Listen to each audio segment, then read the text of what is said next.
7 बजे मठ में आरती के लिए घंटी बजी। वह अपने कमरे में चले गए और गंगा की ओर देखने लगे। फिर उन्होंने उस छात्र को जो उनके साथ था बाहर भेज दिया और कहा कि मेरे ध्यान में विघ्न नहीं होना चाहिए। 45 मिनट बाद उन्होंने उसे बुलाया, सब खिड़कियां खुलवा दी, भूमि पर चुपचाप बाई करवट लेट गए और ऐसे ही निश्चल लेटे रहे। वह ध्यान मग्न प्रतीत होते थे। घंटे भर बाद उन्होंने करवट ली, गहरा निश्वास छोड़ा। कुछ एक क्षण तक मौन छाया रहा। पुतलियां पलकों के मध्य में स्थिर हो गई। एक और गहरा निश्वास और फिर मौन छा गया। साथियों, हमारे देश में वैसे तो आध्यात्म जगत में बहुत सी महान आत्माओं ने जन्म लिया है, जिन्होंने हमारी संस्कृति और धर्म के प्रचार और प्रसार के लिए अपना पूरा जीवन लगा दिया। ऐसे ही हमारे देश के एक महान संत जिनका नाम स्वामी विवेकानंद है, उन्होंने बहुत ही कम उम्र में हमारे देश की संस्कृति और धर्म को पूरी दुनिया में विख्यात कर दिया था। मात्र 39 साल की उम्र में उन्होंने अपने प्राण त्याग दिए। आज इस वीडियो में मैं आपको स्वामी विवेकानंद के बारे में और उनके जीवन, उनके चरित्र और उनके द्वारा हमारी संस्कृति और धर्म हेतु किए गए महान कार्यों के बारे में बताऊंगा। स्वामी विवेकानंद का वास्तविक नाम नरेंद्रनाथ दत्त था। 12 जनवरी सन 1863 को उनका जन्म कलकत्ता के सभ्य और सुसंस्कृत क्षत्रिय परिवार में हुआ। उनके पिता बहुत अधिक धनाढ्य व्यक्ति थे, किंतु सांसारिक वस्तुओं से मोह त्याग कर वह 25 साल की उम्र में सन्यासी हो गए। नरेंद्रनाथ के पिता कलकत्ता के प्रसिद्ध वकील थे। इस व्यवसाय में उन्हें सुबह से शाम तक अत्यधिक व्यस्त रहना पड़ता था। उनकी माता भक्तिमय जीवन जीने वाली उच्च चरित्र, उदार, सुशील और कर्तव्यनिष्ठ संस्कारों की सजीव प्रतिमा थी।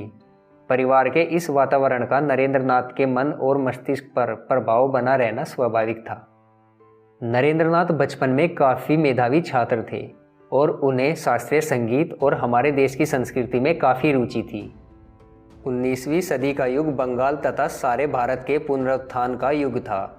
बहुत दिनों की गुलामी के कारण भारतवासियों के जीवन में जड़ता, स्वार्थपरता, अशिक्षा तथा जाति भेद के अति प्रचार, आपस में एक दूसरे के लिए घृणा तथा अलगाव आदि ने भारतीय समाज को खोखला कर दिया था। श्री केशव चंद्र सेन के प्रभाव से वह बंगाल के युवा ब्रह्मा आंदोलन में शामिल हो गए। इसका उद्देश्य था जाति धर्म के भेदभाव के बिना भारतीय जनता की शिक्षा और एकता। ये ब्रह्मा सुधारक ईसाई मिशनरियों से भी अधिक उग्रता के साथ सनातन हिंदू धर्म पर चोट कर रहे थे। नरेंद्र ने स्वतंत्र और सप्रमाण बुद्धि प्राप्त की थी। उन्होंने शीघ्र ही यह अनुभव कर लिया कि इन आलोचकों का मन संकीर्णता से भरा हुआ है। वह अधूरे पश्चिमी विज्ञान के समक्ष भारतीय ज्ञान को अपदस्थ करने के पक्ष में न हो सके। नरेंद्र का मन संशय की दुनिया से मुक्ति पाने को बेचैन हो उठा। अंततः उन्हें इस विवशता भरी बेचैनी से मुक्ति मिली। विचारों और कार्यों के लिए एक नया क्षेत्र मिला। उनका परिचय एक युग प्रतिभा से हुआ। उनकी अवस्था 18 वर्ष की थी और वह विश्वविद्यालय की अपनी पहली परीक्षा की तैयारी कर रहे थे। उनके एक मित्र सुरेंद्रनाथ के घर एक छोटा सा उत्सव था। इसी उत्सव में स्वामी रामकृष्ण परमहंस भी उपस्थित थे। नरेंद्र ने एक मोहक धार्मिक पद गाया। इसी अवसर पर रामकृष्ण परमहंस की तेज दृष्टि ने उन्हें देखा और अपना लिया। रामकृष्ण ने नरेंद्र से दक्षिणेश्वर आकर भेंट करने के लिए कहा।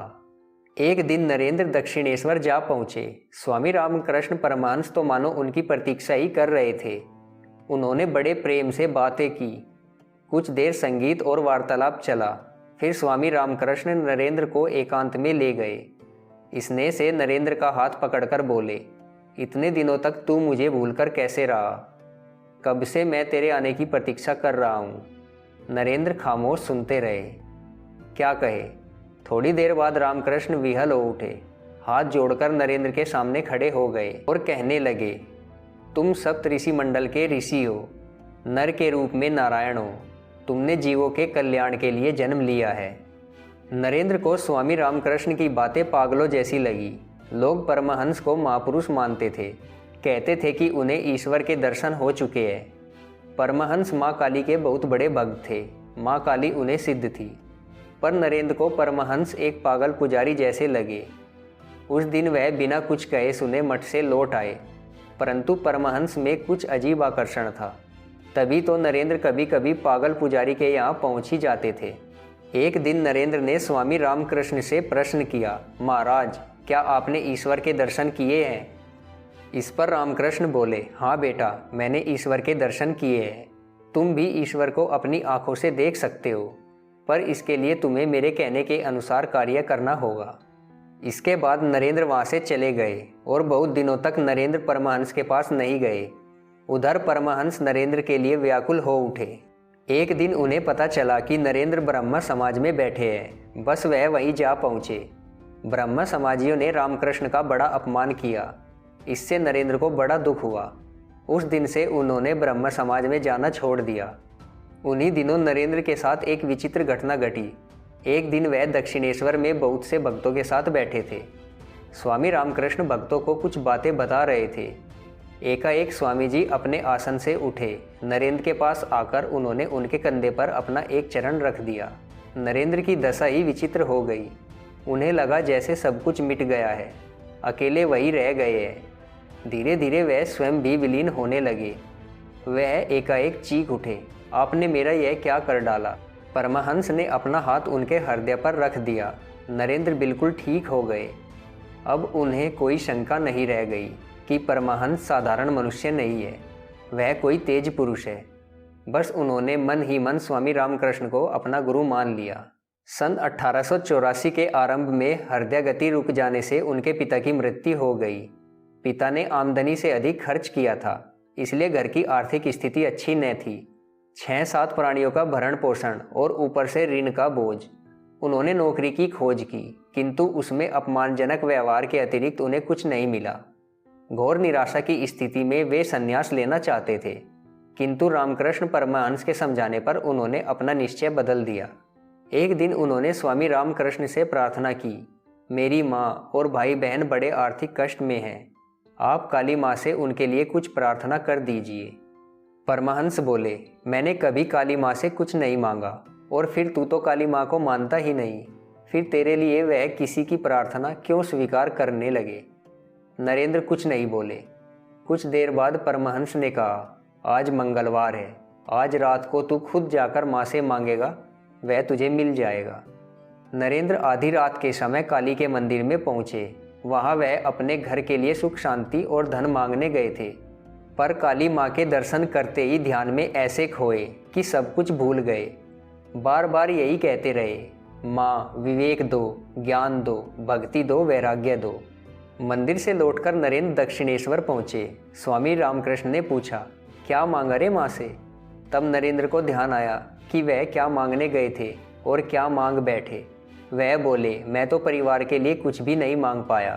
तब परमहंस ने बड़े स्नेह से कहा, तेरे भाग्य में सांसारिक सुख नहीं है, तेरा जन्म मनुष्य जाति के कल्याण के लिए हुआ है, इसके लिए तुझे कष्ट भी उठाने होंगे, पर जा, तेरे परिवार वालों को सूखी रोटी और मोटे वस्त्र की कभी कमी नहीं होगी।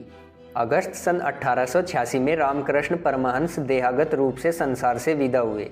मृत्यु से 4 दिन पूर्व उन्होंने विवेकानंद को अपने पास बुलाया और निर्देश दिया कि उन दोनों को अकेला छोड़ दिया जाए। स्नेह भरी दृष्टि से उन्होंने विवेकानंद को देखा और समाधिस्थ हो गए। जब वह जागे तो उनकी आंखों में आंसू भरे हुए थे। गुरु ने विवेकानंद से कहा, आज मैंने अपना सब कुछ तुम्हें दे दिया है और अब मैं निरा कंगला हूँ, जिसका अपना कुछ नहीं है। इस शक्ति से तुम संसार का बहुत सा हित करोगे। स्वामी जी के देहावसन के बाद विवेकानंद के सामने यह प्रश्न उभर कर आया कि गुरु के द्वारा दिए गए मंत्र को किस रूप में साकार किया जाए।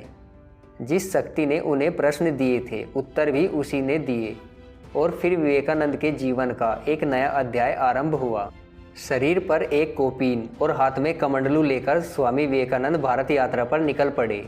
वे जहाँ भी पहुँचते लोग उनके आकर्षण में खींचे चले आते। अलवर के महाराज ने उनका शिष्यत्व स्वीकार किया। जयपुर में उनका विशद सम्मान हुआ। खेतरी के महाराज उनके चरणों में लेट गए। गुजरात के रेगिस्तान को उन्होंने पैदल पार किया। अहमदाबाद में इस्लामी और जैन संस्कृति से उनका परिचय हुआ। मैसूर नरेश उनसे अत्यधिक प्रभावित हुए। दक्षिण के मंदिरों के अवलोकन से भारतीय संस्कृति के प्रति उनकी आस्था सबल हो उठी। नालंदा और सारनाथ के भग्न स्तूपों ने महात्मा बुद्ध के प्रति उनके विश्वास को जागृत किया। जब स्वामी जी दक्षिण यात्रा में थे, उन्हें समाचार मिला कि शिकागो में विश्व धर्म सम्मेलन होने वाला है। दक्षिण भारत के लोग चाहते थे कि स्वामी जी वहाँ हिंदू धर्म के प्रतिनिधि के रूप में जाए। उन लोगों ने पर्याप्त धन भी एकत्र किया, पर स्वामी जी ने उसे स्वीकार नहीं किया और कहा कि जाना होगा तो सारी व्यवस्था अपने आप हो जाएगी, आप चिंता न करें। अमेरिका जाने से पूर्व स्वामी जी कन्याकुमारी गए। वह बहुत भूखे और थके हुए थे। उनके पास इतने पैसे भी नहीं थे कि किनारे से चट्टान तक जाने के लिए नौका में बैठ सके। साहस बटोरकर उन्होंने गहरे सागर में छलांग लगा दी। भूखा शरीर, शार्क मछलियाँ और सागर का गहरा जल उनके मार्ग की बाधा न बन सके। उन्होंने तैरकर मार्ग पूरा किया और चट्टान पर पहुंचकर गहन साधना में लीन हो गए। यहाँ विवेकानंद पूर्ण बोध की अवस्था में पहुंच गए। कन्याकुमारी में बैठकर ही उन्होंने अपने भावी कार्यक्रम की रूपरेखा बनाई। निर्धन और दलित वर्ग के कष्टों ने उन्हें व्यग्र कर दिया था।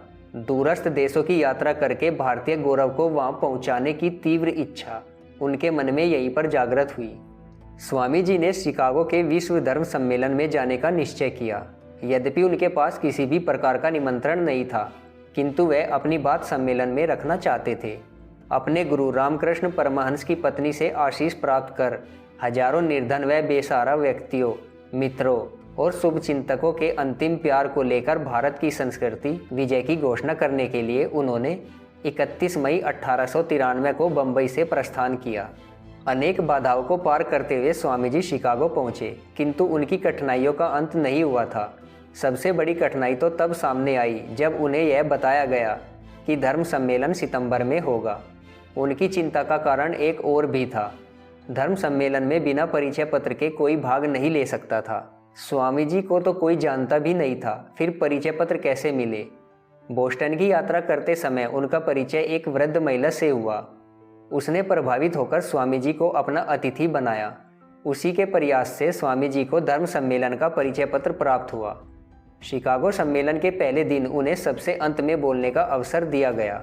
सबसे अंत में उन्हें इस कारण रखा गया था कि जनता के लिए वह कोई विशेष आकर्षण नहीं थे। उन्हें केवल 5 मिनट का समय दिया गया था जिसमें उन्हें अपने विचार रखने थे। स्वामी जी ने अपना भाषण आरंभ किया। उन्होंने कहा, अमेरिका के मेरे भाइयों और बहनों, उनके पहले वाक्य ने ही लोगों का मन जीत लिया। उनसे पहले 5 प्रतिनिधि बोल चुके थे, किसी ने भी लोगों को प्यार से भाई बहन नहीं कहा था। स्वामी जी की वाणी ने जैसे जादू कर दिया। लोग मंत्रमुग्ध होकर उन्हें सुनते रहे। कई घंटे बीत गए और श्रोता रस के सागर में डूबे रहे। 17 दिन तक चलने वाले इस विश्व धर्म सम्मेलन में स्वामी जी ने 10-12 बार अपने विचार प्रकट किए। अखंड आस्था से प्रत्येक बार नए तर्क देकर उन्होंने विश्व धर्म की अपनी उस कल्पना का निरूपण किया जो देश काल से परे है। उन्होंने बर्बरों की अंधी अनुरक्ति से लेकर आधुनिक विज्ञान की विशालतम सृजनात्मक स्थापनाओं तक समस्त मानव जाति के आस्था जगत को एकाकार कर दिया। उनके संबोधन के बाद अमेरिका के समाचार पत्रों में उनकी भूरी भूरी प्रशंसा की गई। द न्यूयॉर्क हेराल्ड पत्र ने उनके संदर्भ में लिखा था, धर्मों की संसद में सबसे महान व्यक्ति विवेकानंद है। उनका भाषण सुन लेने पर अनायास यह प्रश्न खड़ा होता है कि ऐसे ज्ञानी देश को सुधारने के लिए धर्म प्रचारक भेजने की बात कितनी मूर्खता की बात है। अमेरिका में विवेकानंद को तूफानी हिंदू कहा गया। धर्म सम्मेलन के समापन के बाद स्वामी विवेकानंद अमेरिका में 1 वर्ष और रुके। कई जगह उनके भाषण हुए। अनेक लोग उनके शिष्य बने। सारे देश में स्वामी जी की ख्याति फैल गई। इसके बाद स्वामी जी ने इंग्लैंड जाने का निश्चय लिया। स्वामी जी इंग्लैंड पहुंचे। जगह जगह उनके भाषण हुए। तहलका मच गया। लोग उन्हें आंधी पैदा करने वाला भारतीय कहने लगे। इंग्लैंड में कुमारी मार्गरेट ई नोवल्ट उनकी शिष्या बनी। वह अंत तक स्वामी जी के संपर्क में रही। बाद में मार्गरेट ही संसार में भगिनी निवेदिता के नाम से जानी गई। इंग्लैंड में स्वामी जी को बेहद सफलता मिली। इंग्लैंड से स्वामी जी फ्रांस और जर्मनी गए। वहाँ भी वही सफलता मिली। वह स्वागत, वही आदर और सम्मान प्राप्त हुआ। विवेकानंद की सफलता के कारण भारत में जोश उमड़ आया। पराधीन भारतीयों का खोया हुआ आत्मविश्वास जैसे फिर से लौट आया। अमेरिका से कोलंबो पहुंचने पर उनका शानदार स्वागत हुआ। भारत पहुंचने पर भी उनका बहुत भव्य स्वागत हुआ। देश विदेश में इतनी सराहना पाकर भी स्वामी जी अपनी राह से भटके नहीं। अधिक दिनों तक उन्होंने विश्राम भी नहीं किया। एक बड़ा लक्ष्य उनके सामने था। वह नए उत्साह के साथ प्रचार कार्य में जुट गए। स्वामी जी जहाँ जहाँ भी गए, लोगों ने हिंदुत्व का मान रक्षक कहकर उनका सम्मान किया। उन्होंने अनुभव किया कि भारत में रूढ़िवादिता और निर्धनता ने अपनी जड़ें जमाई हुई है। इन्हें कर्म द्वारा ही दूर किया जा सकता है। उनका विचार था कि मानव जाति की सेवा के बिना कोई धर्म पूरा नहीं है। इसलिए उन्होंने अपने साथियों को व्यक्तिगत मोक्ष से अधिक सामाजिक कल्याण के लिए प्रेरित किया। स्वामी जी जिस महान कार्य को संपन्न करना चाहते थे, उसके लिए उन्होंने संगठन की आवश्यकता अनुभव की। परिणाम स्वरूप उन्होंने 1 मई 1897 को रामकृष्ण मिशन की स्थापना की। इस संगठन का उद्देश्य जनता और देश की सेवा निर्धारित किया गया। देश की हर प्रकार की कठिनाइयों में, जैसे महामारी, बाढ़ और भूचाल में, भारत के कोने कोने से रामकृष्ण मिशन के अनुयायी वहां भी आ पहुंचते हैं और एकांत भाव से दीन दुखियों की सेवा करते हैं। रामकृष्ण मिशन की स्थापना के लगभग 2 वर्ष बाद स्वामी विवेकानंद पुणे विदेश यात्रा पर गए और उन्होंने वहां की रामकृष्ण की संस्थाओं की शाखाओं का निरीक्षण किया। अमेरिका के अतिरिक्त इस बार उन्होंने इंग्लैंड, फ्रांस, ऑस्ट्रिया, बाल्कान राज्य, ग्रीस तथा मिस्र का भी भ्रमण किया। अपनी इस यात्रा में स्वामी जी 1 दिसंबर 1900 को भारत लौटे। कठिन परिश्रम और विश्राम की कमी के कारण स्वामी जी का शरीर निरंतर क्षीण होता जा रहा था। जीवन के अंतिम 2 वर्षों में उनका अधिकांश समय कलकत्ता के बेलूड़ मठ में व्यतीत हुआ। शुक्रवार 4 जुलाई 1902 को वे अत्यधिक प्रसन्न और प्रफुल्ल थे। ब्रह्म मुहूर्त में वे उठे, पूजा घर में गए, एकांत में 11 बजे तक ध्यान किया, रुचिपूर्वक शिष्यों के साथ बैठकर भोजन किया, उत्साह के साथ उनसे बातें करते रहे। उन्होंने कहा, मेरी यात्रा आरंभ हो चुकी है, और इसके बाद उन्होंने अपना शरीर त्याग दिया। केवल 39 वर्ष की उम्र में स्वामी विवेकानंद परलोकवासी हो गए, पर वह जो काम कर गए वह एक महान कर्मयोगी के लिए ही संभव था।